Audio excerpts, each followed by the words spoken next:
Daphne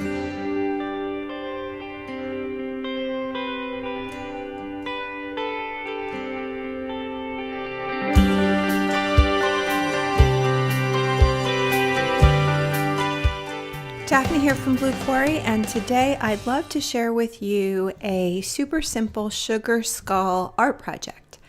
This is a project that I used on the cover of one of my journals in my Create Artful Journal course series, and I thought it would be a lot of fun just to sort of post this and share it with everybody because sugar skulls seem to be a pretty popular subject these days, and this was such a fun project to do.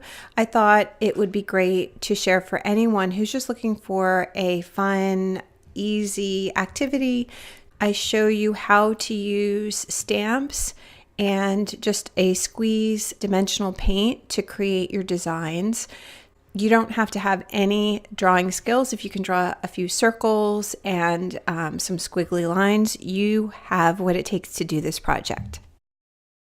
Now here is a quick preview of the sugar skull on my completed Smash journal.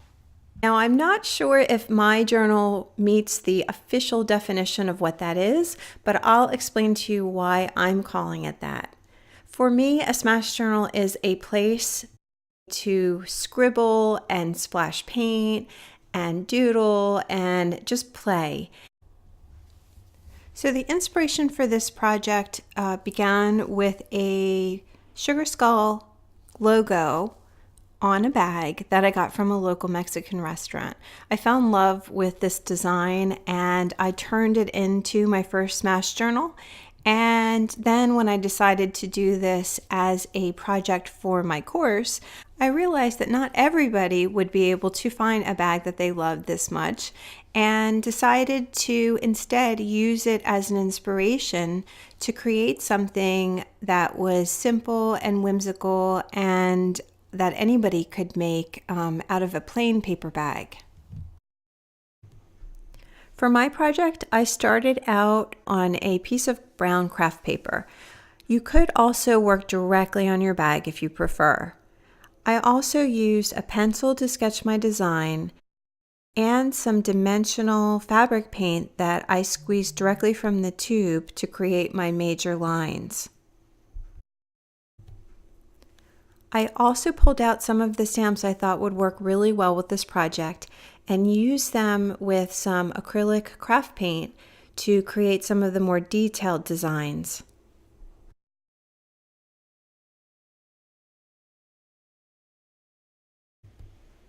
When selecting stamps for this project, I tried to pull out the ones that seemed like they would fit really well on a sugar skull. So my first objective was to find some round stamps, and that's because there are a lot of round elements on these. The eyes, for example, and then a lot of times you'll see round flowers and things like that on the forehead. I pulled out a lot of my larger foam stamps as well. Those are nice if you want sort of more of a chunky design on there and you're trying to avoid stamps that have a lot of detail like some of my rubber stamps do. The detail isn't going to show up if you're using acrylic paint as your color. Of course, if you wanted to get some more detail on there and you chose to use an ink instead, that's another design choice. The heart is a symbol that I see a lot on these designs, so that's something to look for.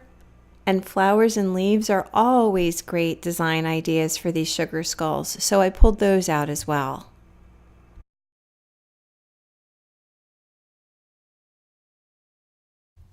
Okay, to get started, all you need is whatever you're using for your substrate.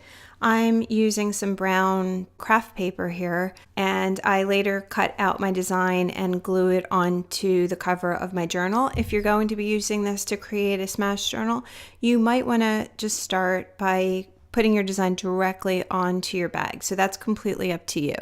Now, the first thing you're going to want to do is to find something round to trace for the main part of your skull. And it needs to be the right size for the paper that you're using.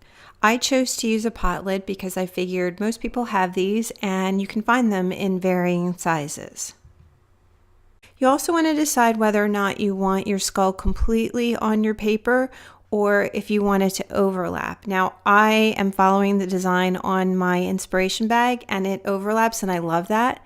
So that's what I ended up doing with mine. As you'll see, I'm just using it as a general guide. I end up erasing these lines in the end. It's just a little bit of a guideline to help me place my elements so that I have things sort of centered and placed properly on the bag. So once I have the top of the skull placed on my bag, I need to find something to simulate the 2 circles for the cheekbones and then sketch in the jawline. So I pull out a roll of double-sided tape that seemed to be about the right size, and I use that to trace. I apologize, I know it's really hard to see my lines here. I did use really light strokes, and that's always a good idea when you're using something just to create guidelines that you want to erase later. If you press really hard, sometimes they're hard to erase or they leave indents in your paper.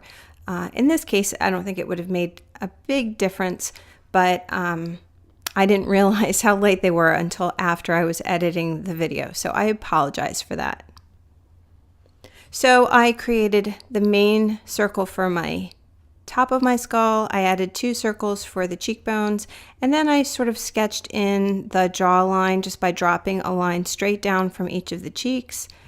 And here you see me just sort of penciling in the location of the 2 eyes, the nose, and then I run the jawline where the teeth are straight across from where those curved cheek circles sort of end on the bottom.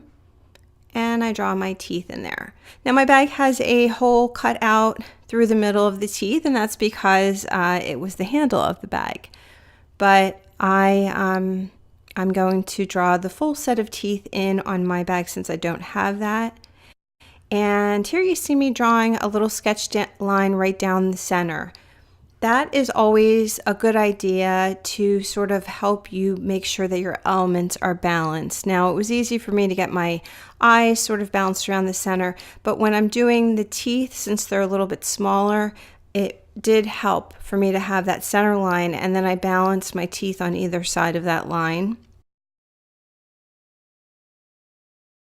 One thing you do want to consider is if you're using sort of a dimensional squeeze paint for this, like I am, to draw some of your main lines, you do want to make sure that your spacing or the size of your elements is large enough that you can control it with the thickness of the paint line. So in other words, if it's a thick paint and you're squeezing it right from the bottle, you want to make sure you have enough room to get your elements in there without the paint sort of running into the line that's next to it or the shape that's next to it. If you're doing a pen or pencil drawing on here, you can certainly go and create some smaller, more intricate designs.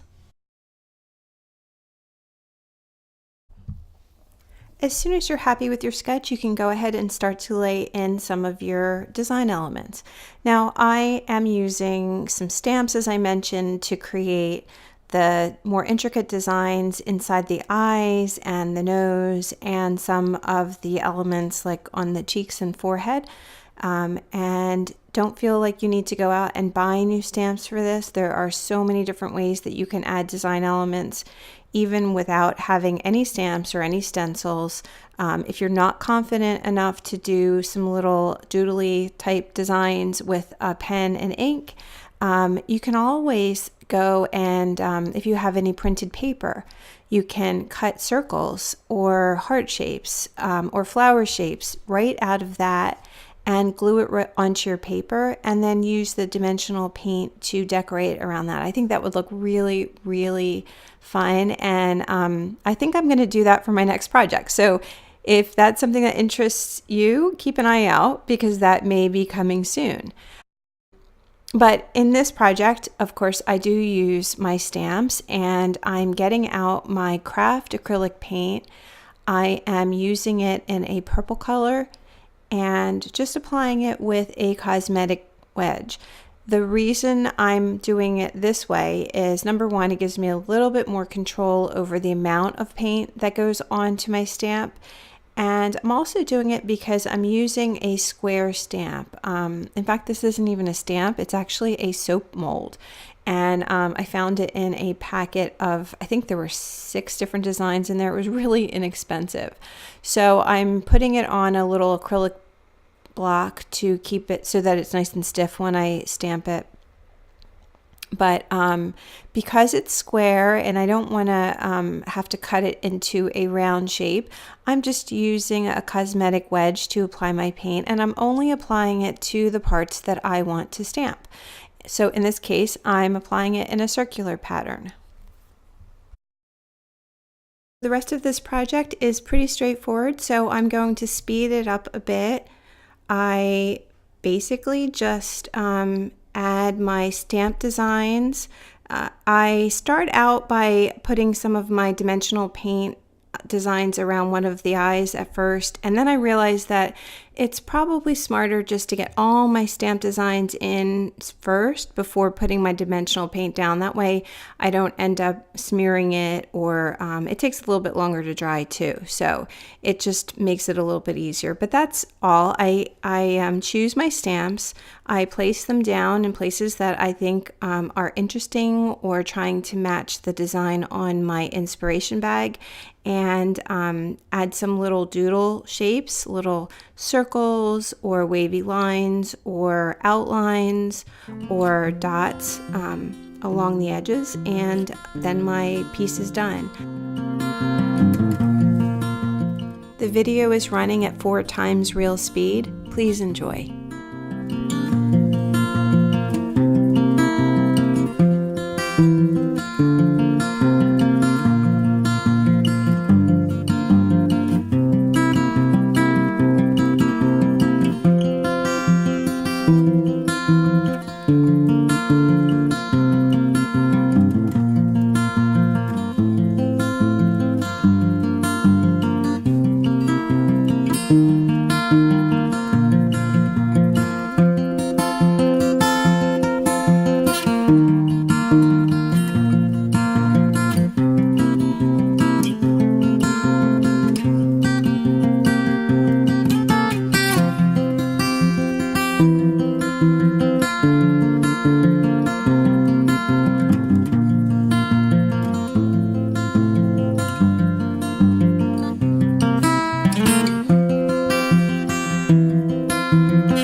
Here you see me using the makeup applicator to create a little bit of a purple background around the outline of my skull.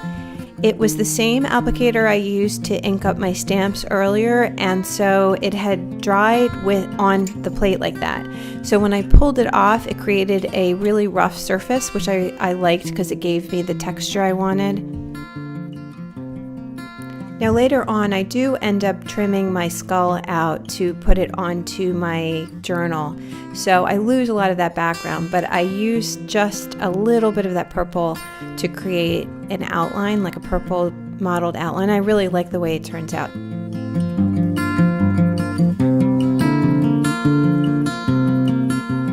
Of course, there are always more details I want to add, and in this case, I felt like I needed something in that chin area, so I pulled out a little star stamp and I added a little stamp there. And then I completed some of those little swirls with my dimensional paint.